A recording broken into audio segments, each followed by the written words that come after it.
So, of course, May Day is traditionally a day that workers around the world express their labor rights, express their solidarity with one another. It's a day that has a history in the United States, but because of our sort of anti labor forces, we have a different Labor Day in the fall. And yet the rest of the world still celebrates May Day, and some in the US continue to celebrate May Day. This year, May Day is going to be very different than previous years. What are you calling for? Well, we are calling for all workers to, number one, particularly the essential workers, to strike for their lives. If Trump and the allied forces behind him who are calling for businesses to basically open and, as you stated, for the country to return back to normal, if that is allowed to proceed without the personal protective gear being in place for every single one of our essential workers, we're just going to create a calamity and keep this crisis going further. So we are trying to prevent that in the interest of everybody in this society.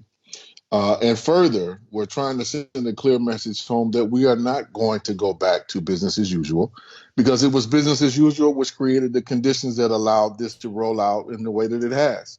And we have to change that. It's no reason why so many people to this point in this country have died.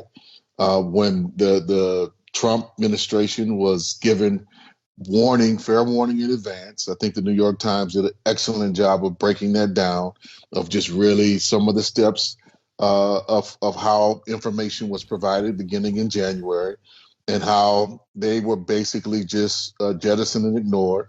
And if you even go back further, how the Trump administration dismantled some of the response teams and the scientific analysis work that had been leading up to this, that had been set by the Obama administration and even some previous, that has some indications from SARS, from H1N1, that some type of coronavirus or some type of pandemic was on the horizon, just given the nature of the global society interconnections that we have, how all of the exploitative techniques of food production on mass scales throughout the world are leading to these types of pandemics being born and spreading very rapidly.